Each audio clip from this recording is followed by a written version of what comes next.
إنه القرن العشرون، القرن الذي غير معالم العالم الأيديولوجية والطبوغرافية والعقائدية، بل استطاعوا حتى تغيير شكل الأرض في عقول البسطاء من الناس، فهو القرن الأسوأ في جميع القرون. فإذا سألك أحد عن القرن العشرين قل له هو القرن الذي أسس على الخداع وجلب الويلات على الأمة جمعاء.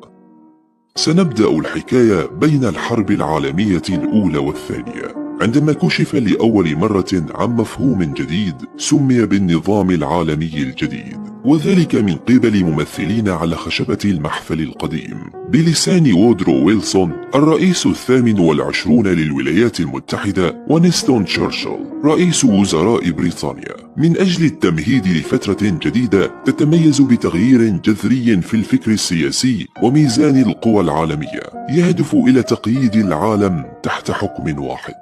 بدأت خطوات تنفيذ هذا المشروع في تشكيل المنظمات الحكومية الدولية، بداية من عصبة الأمم في عام 1920 والأمم المتحدة عام 1945 ومنظمة حلف شمال الأطلسي عام 1949، إلى جانب الأنظمة الدولية مثل نظام بريتن وودز والاتفاقية العامة للتعريفات والتجارة ومنظمة الصحة العالمية. كل هذا حدث أمام الجميع. إنشاء مؤسسة عالمية لكل مجال من مجالات الحياة السياسية والعسكرية والصحية والاقتصادية وحتى الترفيهية. كانت الخطوات العلنية لإنشاء نظام وحكم عالمي واحد يخضع الجميع بالحديد والنار خلف ستار الأقمشة الوردية، إلا أن الاتحاد السوفيتي كشف خيوط اللعبة آنذاك ورفض الانصياع تحت هذا التيار، فلجأت نخبة المحافل الكبرى إلى استخدام كرت الإعلام والعقوبات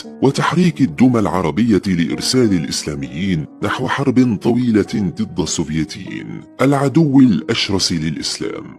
صعدت الأئمة على المنابر ونادت المسلمين بالجهاد ضد السوفيتيين بأمر مباشر من أمريكا التي ضربت طائرين بحجر واحد، هدفت إلى استخلاص وجمع المسلمين الذين يحملون العقيدة الجهادية وتوجيههم ضد السوفيتيين للتخلص من كليهما في حرب الفائز الوحيد فيها كانت بلاد العم سام. بلع الجهاديون الطعم وتحركوا كالبيادق لتنفيذ خطة النظام الموحد بدون وعي وإدراك وبدعم مباشر من أمريكا، إلى أن انهار الاتحاد السوفيتي عام 1991 واختفى القطب المقابل والمعارض للولايات المتحدة، وأعلنت أمريكا الحرب ضد الجهاديين الذين استطاعوا كسر شوكة السوفيتيين. فحليف الأمس بات عدو اليوم، وهذه الخطة تعاد مرارا وتكرارا والناس في غفلة تائهين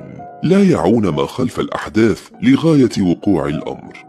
وفي هذا العام بدأ رسميا حكم النظام العالمي الجديد.